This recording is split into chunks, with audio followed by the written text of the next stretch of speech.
ಕೋಡಿ ಶ್ರೀ ಸ್ಫೋಟಕ ಸತ್ಯ. ಸಿದ್ದು ಸರ್ಕಾರ ಪತನದ ಬಗ್ಗೆ ಶ್ರೀಗಳು ಹೇಳಿದ್ದೇನು? ದೇಶಕ್ಕೆ ಜಲ ಅಗ್ನಿ ವಾಯು ಕಂಟಕ. ಹಾಸನ ಜಿಲ್ಲೆಯ ಅರಸೀಕೆರೆಯ ಕೋಡಿ ಮಠದ ಶಿವಾನಂದ ಶಿವಯೋಗಿ ಮಹಾಸ್ವಾಮಿಗಳು ಆಗಾಗ ಭಯಾನಕ ಭವಿಷ್ಯವನ್ನ ನುಡಿದಿರ್ತಾರೆ. ಅವರು ನುಡಿದ ಭವಿಷ್ಯಗಳು ಬಹುತೇಕ ಸತ್ಯವಾಗಿದೆ. ಇದೀಗ ಸಿಎಂ ಸಿದ್ದರಾಮಯ್ಯ ಸರ್ಕಾರ ಹಾಗೂ ರಾಜ್ಯದಲ್ಲಿ ಪ್ರಕೃತಿಯ ಕುರಿತು ಕೋಡಿ ಶ್ರೀಗಳು ಸ್ಫೋಟಕ ಭವಿಷ್ಯವನ್ನ ನುಡಿದಿದ್ದಾರೆ. ಚಿಕ್ಕಬಳ್ಳಾಪುರದಲ್ಲಿ ಮಾತನಾಡಿದ ಇವರು, ದೇಶದಲ್ಲಿ ಈಗ ಕ್ರೋಧಿ ನಾಮ ಸಂವತ್ಸರ ನಡೀತಾ ಇದೆ. ಶುಭಗಳಿಗಿಂತ ಅಶುಭಗಳೇ ಜಾಸ್ತಿ ಇದೆ. ದೇಶದಲ್ಲಿ ಜಲಕಂಟಕ, ಅಗ್ನಿಕಂಟಕ, ವಾಯುಕಂಟಕಗಳು ಹೆಚ್ಚಾಗಲಿದೆ. ರಾಜ್ಯದಲ್ಲಿ ಈ ಬಾರಿ ಅತಿವೃಷ್ಟಿ ಸಾಧ್ಯತೆ ಇದೆ ಅಂತ ಶ್ರೀಗಳು ಭವಿಷ್ಯವನ್ನ ನುಡಿದಿದ್ದಾರೆ. ಗುರುಗಳು ಶಿಷ್ಯರಾಗುತ್ತಾರೆ, ಶಿಷ್ಯರು ಗುರುಗಳಾಗುತ್ತಾರೆ. ಹೆಣ್ಣು ಮಕ್ಕಳ ಪ್ರಾಬಲ್ಯ ಹೆಚ್ಚಾಗುತ್ತೆ.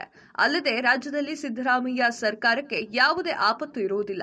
ಶ್ರಾವಣದಲ್ಲಿ ನಾನು ಮತ್ತೊಂದು ಸ್ಫೋಟಕ ಭವಿಷ್ಯವನ್ನ ಹೇಳ್ತೇನೆ. ಹಾಗೆಯೇ ಕೇಂದ್ರ ಸರ್ಕಾರ ಹಾಗೂ ಮೋದಿ ಅವರ ಬಗ್ಗೆ ಶ್ರಾವಣದಲ್ಲಿ ಮಾತನಾಡ್ತೇನೆ ಅಂತ ಹೇಳಿದ್ದಾರೆ.